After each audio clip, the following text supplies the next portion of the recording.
when I started Filter, I kind of wanted to distance myself from the now famous industrial scene led by Nine Inch Nails. I didn't want to ride the coattails of that kind of, you know, even though, you know, I had samplers and I had stuff, I looked, you know, I had old man glasses and I would wear old suits, and I didn't want to look like, you know, because there were so many kids ripping that off by the time Nine Inch Nails had really broken, and there were so many of these, like, you know, Johnny Come Lately, you know, ooh, I'm dark, look at me, you know. I just felt like I felt like I needed to distance myself from that, so I actually wanted to kind of, I found more in common with Nirvana or Soundgarden than I did with the industrial scene right around '93, because of it's kind of almost like, you know, all these people, or all of a sudden everyone's dyeing their hair black, and that everyone's got dreadlocks, and,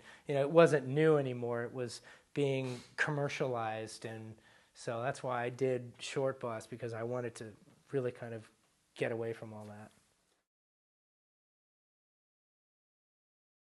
I honestly think Trent didn't even want to really be industrial. I don't even think he wanted to be, because, you know, I mean, you know, let's face it. Let's face it.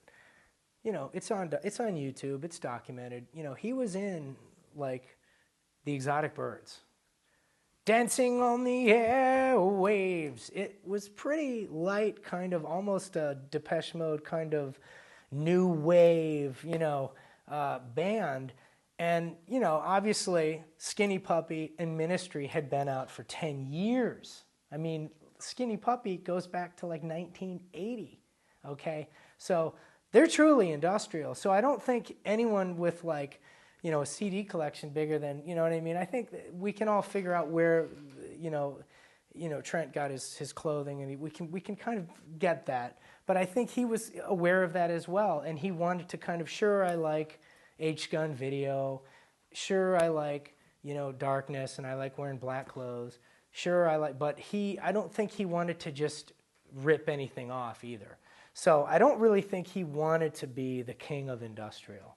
I think at that time he really wanted to kind of, you know, I'm my own thing. And the reality is that, you know, come on, dude, we've been buying Skinny Puppy records and Ministry records for years, and all of a sudden we went from the Exotic Birds to Nine Inch Nails. I mean, there was a transition there in 1988, and he finally just went, fuck it, I'm going to get dark and change my clothes and dye my hair black. And I think, you know, there was this kind of, he just accepted the fact that industrial was a cool movement, and it was something that, you know, was still underground, and someone could make it a crossover success, and it was a smart move, and you know, he's the king of industrial because of it, but it's not like he was the first industrial band, and I think and that's not a slag, that's the truth, really.